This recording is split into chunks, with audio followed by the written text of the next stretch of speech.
Hi everyone, I hope you are okay. My name is Colin. I am a mixing and mastering engineer at Master Tape Studio in Porto. And today, for the next few minutes, I will speak about the process of...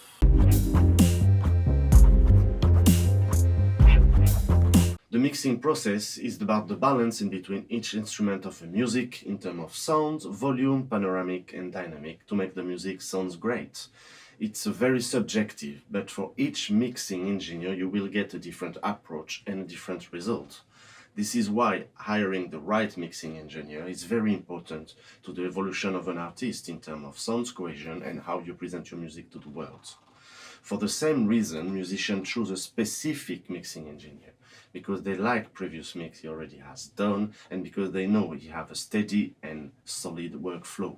And remember, to be well done, editing, reamping, sampling, mixing takes time, but it also requires focus, creativity, humility and openness. And those also are key qualities you should look at when you hire a mixing engineer. To start mixing a track, it's important to know which musical genre we are speaking about. Drums for a rock song are different than a hip-hop song. A brass section sounds different in a funk album than in a jazz album. So, on Shibatada's album, because the guitar is the lead instrument, I cannot process it as if it was a melodic guitar for a country song. So I need to understand your expectation, the context of your music, and work my way around it. The way João wrote and played with his guitars compelled me to a wider approach, because the dynamic can go to zero from 100% in no time, and the sound can be soft and sweet and suddenly it's harsh and affirmative. So sometimes he leads, sometimes it's a rhythmic instrument, and a lot of time improvised. So I had to be careful about everything: volume, EQing and compression. And because it took some time to get the right sound at the recording, I remember we had to mark everything: the position of his foot, the position of the chair, and the position of this posture while we were recording. And when that was done and we captured the essence of his guitar, I knew that I will not apply a lot of processing in what I've been recorded, but instead I will trust it. Here we are in the session and we have already the 3 recorded tracks of the guitar. They already have been edited. So now we're going to listen to each microphone. So the one on the 12th fret.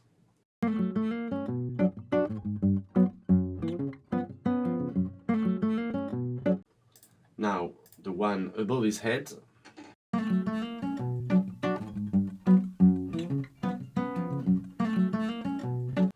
And now the last one, the one where I could get the most of the low frequency of the instrument.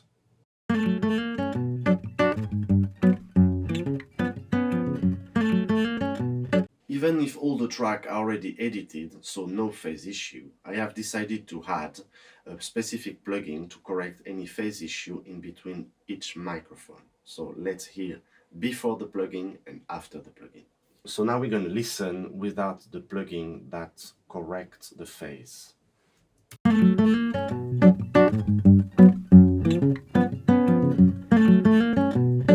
now we're going to listen with the plugin and try to understand the difference.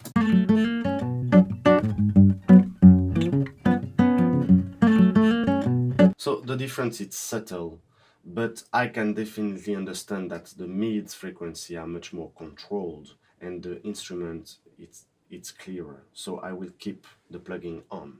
Because of what I said earlier about the recording of the guitar, I decided not to apply any processing on each track, but instead I will create a group and apply processing on this group.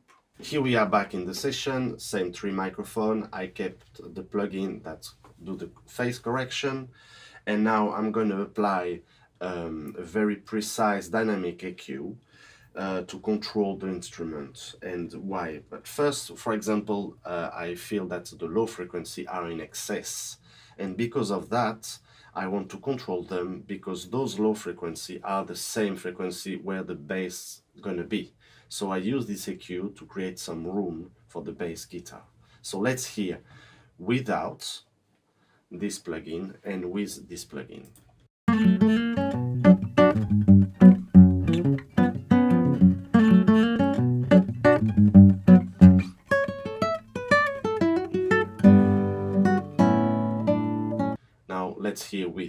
hear the difference.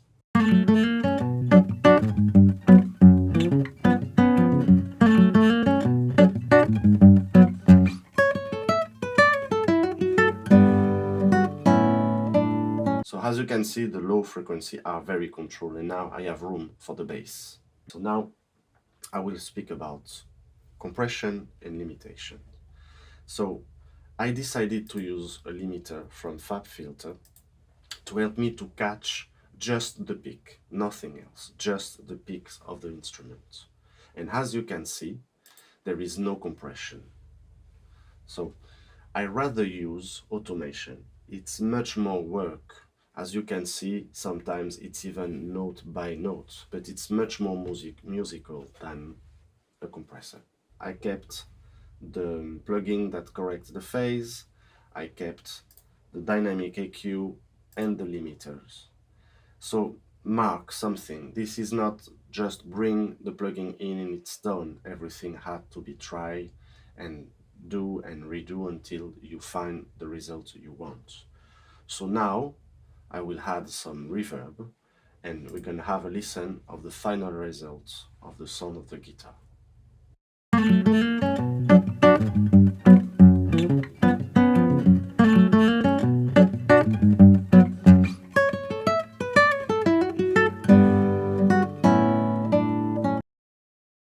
This is just a short example of the mixing process of one instrument. I apply the same method to all the instruments. I give them their own space, enhance what should be heard, and create a landscape for the music. I normally tend to not apply a lot of processing unless the music genre asks for it. And remember, for me, using automation, it's one of the most important key in the mixing process.